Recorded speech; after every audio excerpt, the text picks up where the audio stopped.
జనాలందరూ ఎంజాయ్ చేస్తున్నారు. ఇక్కడికి వచ్చిన చాలామంది కూడా ఫిలిం చాలా అదిరిపోయిందని చెప్తున్నారు. Thank you so much.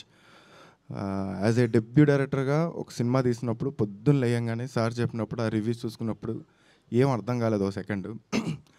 Even Sriramulu 8:15 షోకి వెళ్ళే వరకు కూడా అది ఏంటి, ఎక్కడ తప్పు జరిగింది, ఏదైతే ఓట్స్ వాడారో రివ్యూస్లో అది కాదు కదా మన సినిమా. ఎంటర్టైన్మెంట్ కోసం తీసాం, ప్రాపర్ ఫెస్టివల్ ఏం చేసి తీసాం.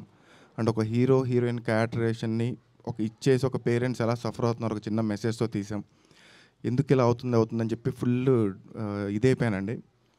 ఎప్పుడైతే శ్రీరాముల్లో షో స్టార్ట్ అయిందో అక్కడ ఆడియన్స్ రెస్పాన్స్ చూసి ఎవ్రీ సీన్కి కాన్ఫిడెన్స్ పెరుగుతూ వచ్చింది. ఇంటర్వెల్ బ్లాక్ అవ్వగానే ఒక 50% కాన్ఫిడెన్స్ పెరిగింది.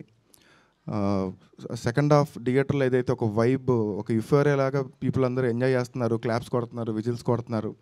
అండ్ ఏదైతే ఫాదర్ ఎమోషన్ ఉందో ఆ ఫాదర్ ఎమోషన్ వచ్చేసరికి చాలామంది పిన్ డ్రాప్ సైలెన్స్గా ఫోన్లు పక్కన పెట్టి సినిమా చూడడం చాలా రేర్ అండి. ఆ ఫాదర్ ఎమోషన్ వచ్చే టైంకి ఎవ్వరి చేతుల్లో ఫోన్లు లేవు. అండ్ నాకు తెలీదు ఇక్కడ ఏం జరుగుతుందో సినిమా రిలీజ్ అయ్యే ముందు, ఈ రివ్యూస్ అవన్నీ నాకు తెలీదు. బట్ ఒక సినిమా రివ్యూస్ని కాకుండా ఒక ఆడియన్స్ టాక్ మీద వెళ్తే ఏంటో అది కేరాంప్ అని నేను నమ్ముతున్నానండి. వచ్చిన రివ్యూస్కి ఇప్పుడు ఫుల్స్ అవుతున్న షోస్కి అస్సలు సంబంధం లేదు. చూసిన వాళ్ళందరూ వచ్చిన రివ్యూస్కి మేము చూసిన తర్వాత సినిమాలో ఉన్న రిజల్ట్కి అసలు అర్థం కావట్లేదు, ఎందుకు ఇలా జరిగిందని అడుగుతున్నారు. నాకు కూడా తెలియదు. ఇలాంటి ఒక డెబ్యూ డైరెక్టర్గా అడిగేది ఏంటంటే మేము మీడియా సపోర్టే. సో మీ సపోర్ట్ ఉంటుంది అనుకుంటున్నాను. థ్యాంక్ యూ సో మచ్ అండి.